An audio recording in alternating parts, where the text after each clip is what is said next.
Hello बच्चों, kids learning hub channel में आपका स्वागत है। आज हम भाषा विषय में सीख यह कविता देखेंगे। तो बच्चों, आपको आपकी बुक में इस तरीके की कविता दिखाई दे रही है। हम सबसे पहले देखेंगे कि इस कविता का गायन हमको कैसे करना है।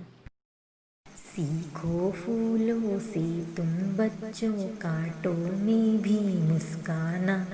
सीखो कोयल से जाकर यह मधुर गान निस्दिन गाना।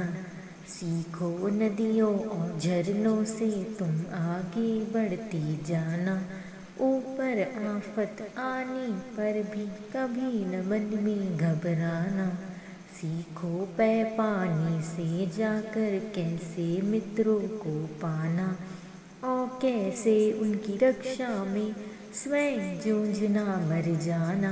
सीखो धरती से तुम जाकर कष्टों को जग के सहना। सीखो वृक्षों से भी जा यह दुख सारे चुप ही सहना। तो बच्चों, अब हम इस कविता का अर्थ समझ लेते हैं। बच्चों, यह कविता आपको सीख लेने के लिए कहती है। जैसे फूल जो है वो कांटों में खिलते हैं, ठीक है। तो वो कांटों में रहते हुए भी खिलाते हैं और अच्छे से उगते हैं, और फिर जब वो पूरे खिल जाते हैं तो इंसान उनको क्या करते हैं, तोड़ लेते हैं, या तो फिर वो वहीं पर मुरझा जाते हैं। लेकिन वो कभी किसी से शिकायत नहीं करते कि हमको ऐसी ज़िंदगी क्यों मिली है करके, ठीक है।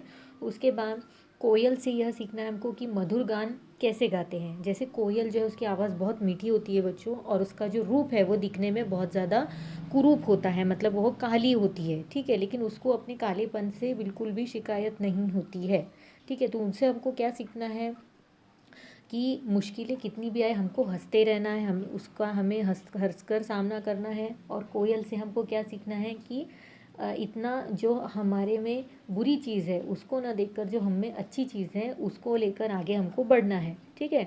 फिर उसके बाद क्या बताया गया है कि नदियों और झरनों से हमको क्या सीखना है बच्चों। नदियों और झरनों से हमको ये सीखना है कि कैसे हम लोग को आगे बढ़ते जाना है। अपने ऊपर अगर आफत भी आती है, मुसीबत भी आती है, तो भी उसका सामना हमको कैसे करना है।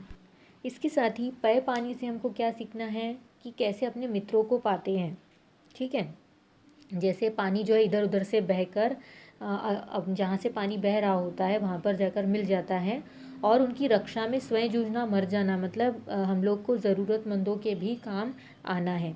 इसके साथ ही सीखो धरती से तुम जाकर। धरती से हमको क्या सीखना है बच्चों कि कष्टों को जग के सहना। अभी धरती पर कितने सारे चीज़ें अवेलेबल है, ये कितनी सारी चीज़ें हम लोग करते हैं। जैसे इंसान जो धरती पर ही रहते हैं, धरती पर कई सारी चीज़ें जो है हम लोग करते हैं, जैसे पेड़ काटना, प्रदूषण वगैरह जो चीज़ें होती है। फिर भी जो हमारी धरती है वो ये सारी चीज़ें सहन करके लेती है, जिसकी वजह से उसको परेशानी भी होती है, लेकिन फिर भी वो सहन करके लेती है।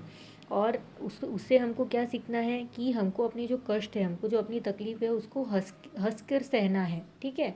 सीखो वृक्षों से यह जाकर दुख दुख सारे चुप ही सहना। हमको वृक्षों से क्या सीखना है कि हमें अपनी जो तकलीफ़ें हैं उसको सहन करना है। जैसे पेड़ों को हम लोग काटते हैं तो पेड़ कुछ बोलते हैं क्या, नहीं, वो बेचारे क्या करते हैं, सुन कर लेते हैं। इसलिए हमको भी क्या करना है, हमको भी उसको सहन कर कर लेना है, ठीक है बच्चों। तो अब हम इस कविता के शब्दार्थ देखेंगे, कठिन शब्द देखेंगे। निस्दिन, निस्दिन का मतलब होता है बच्चों हर दिन यानी रोज़। आफत, आफत का मतलब होता है मुसीबत।